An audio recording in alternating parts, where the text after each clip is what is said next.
நேர்கள் எல்லோருக்கும் வணக்கம். மற்றொரு காணொளி ஊடாக சந்தித்திருக்கிறோம். தாயகத்தை பொறுத்தவரையில் என்ன நடக்குது என்ற கேள்விகள் இருக்கிறது. எல்லோருக்குமே தெரியும்.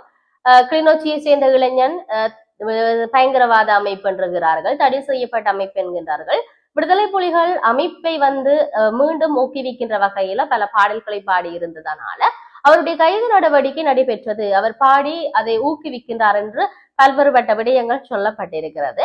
இதுக்கு பின்னால சமூக வலைத்தளத்துல பல்வேறுபட்ட விமர்சனங்கள் வருகின்றது. அதுல முதலாவது விமர்சனம், தேரர் அந்த பாலியல் குற்றச்சாட்டு தொடர்பில் அந்த விடயத்தை மறைப்பதற்காக, தேரருடைய அதாவது அந்த பிக்குனுடைய அந்த நிலைப்பாட்டை மறைப்பதற்காக வேண்டி தற்பொழுது சமூக வலைத்தளத்தில் இப்படியான அதாவது அந்த ஒரு விடயத்தை மறைப்பதற்கு தாயகத்தில் இருக்கக்கூடிய ஒரு அப்பாவி இளைஞன் பலி ஆகி இருக்கின்றான்.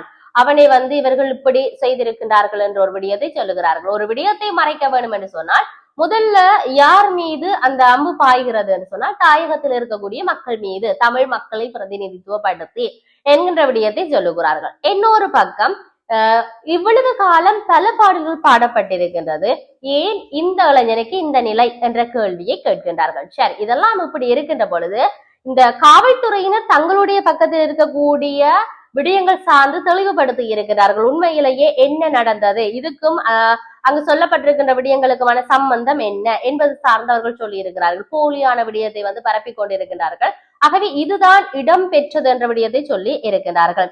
அதாவது சொல்லிசை பாடகரினுடைய கைது நடவடிக்கைக்கு பிறகு காவல்துறையினுடைய ஒரு அறிக்கை, விடுதலை புலிகள் அமைப்பை ஊக்குவிக்கும் பாடல்களை பாடியதற்காக ஒரு சந்தேக நபர் கைது செய்யப்பட்டமை தொடர்பாக சமூக ஊடகங்கள்ல பரவி வருகின்ற தவறான தகவல்கள் குறித்து இலங்கை காவல்துறை விளக்கம் சொல்லி இருக்கிறது.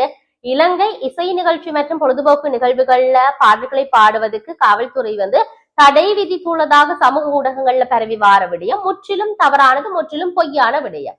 ஆனால் சாவகச்சேரி நாவற்குழி பகுதியில கடந்த மே மாதம் 31 இசை நிகழ்ச்சியோடு நடைபெற்றிருந்தது. அந்த இசை நிகழ்ச்சியில விடுதலை புலிகள் அமைப்பை ஊக்குவிக்கின்ற முகமாக பாடல்களை பாடியமை, அது தொடர்பாக காணொளிகளை சமூக வலைத்தளத்துல பதிவிட்டமை குறித்து யாழ்ப்பாண பிராந்திய குற்றத்தடுப்பு விசாரணை பிரிவு விசாரணைகளை ஆரம்பித்திருந்தார்கள். அந்த சமூகத்தின் தொடர்ச்சியாகத்தான் கடந்த ஜூன் மாதம் 2 கிளிநொச்சி உதயநகர் பகுதியைச் சேர்ந்த 24 வயதுடைய இளைஞர் ஒருவர் கைது செய்யப்பட்டிருந்தார்.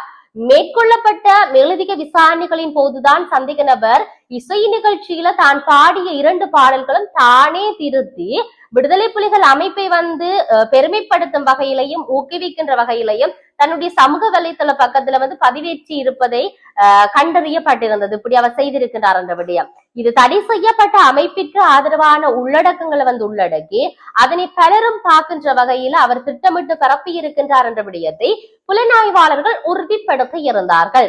இந்த செயல் 1978 48 இலக்க பயங்கரவாத தடுப்பு சட்டத்தின் 3ஆம் பிரிவின் கீழ் தண்டனைக்குரிய குற்றமாகும் என்பதனால சந்தேக நபர் கடந்த ஜூன் மாதம் 2 சாவகச்சேரி நீதவான் நீதிமன்றத்துல முன்னிலைப்படுத்தப்பட்டு ஜூன் மாதம் 17 வரை விளக்கமறியலில் வைக்கப்பட்டிருந்தார். இந்த சூழல்ல இவ்வாறான நிலையில தான் இந்த சூழலை பயன்படுத்தி இலங்கையில இசை நிகழ்ச்சிகள்ல பாடல்களை பாடுவதற்கு காவல்துறையினர் தடை விதித்திருக்கின்றார்கள்.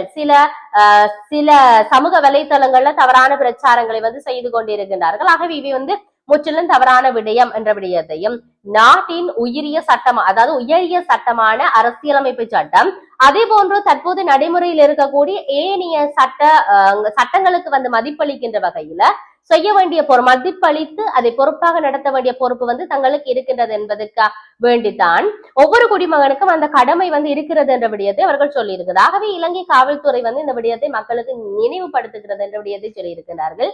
காவல்துறையினர் சொல்லுகின்றார்கள், தடை செய்யப்பட்ட அமைப்பை ஊக்குவித்தமை காரணமாக, அதாவது ஒரு நிகழ்ச்சியில தான் இப்படியெல்லாம் பாடி அவர் பரப்பி இருக்கிறார், அதான் கைது செய்தோம்னு சொல்லி.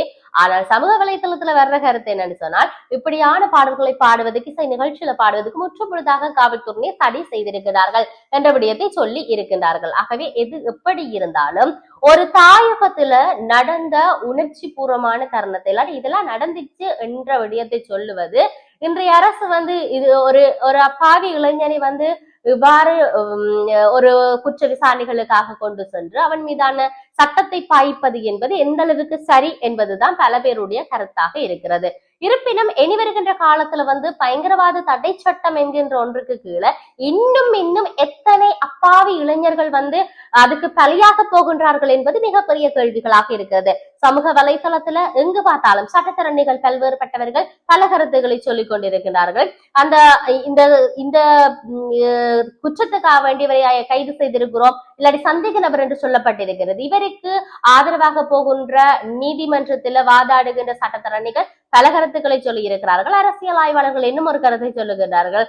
இருப்பினும் சட்டம் தன் கடமையை செய்யும் என்று சொல்லி அவர்கள் தங்களுடைய நடவடிக்கைகள் காவல்துறைகள் எடுப்பதாக சொல்லுகிறார்கள். எத்தனை ஆண்டுகள் ஆனாலும் தமிழ் மக்களுடைய நிலை இவைதான் என்பதை மீண்டும் மீண்டும் வருகின்ற அரசுகள் நிரூபித்து காட்டிக் கொண்டு இருக்கின்றன. இதுதான் நிதர்சனமும் கூட. மற்றும் ஒரு பதிவினூடாக சந்திப்போம். வணக்கம்.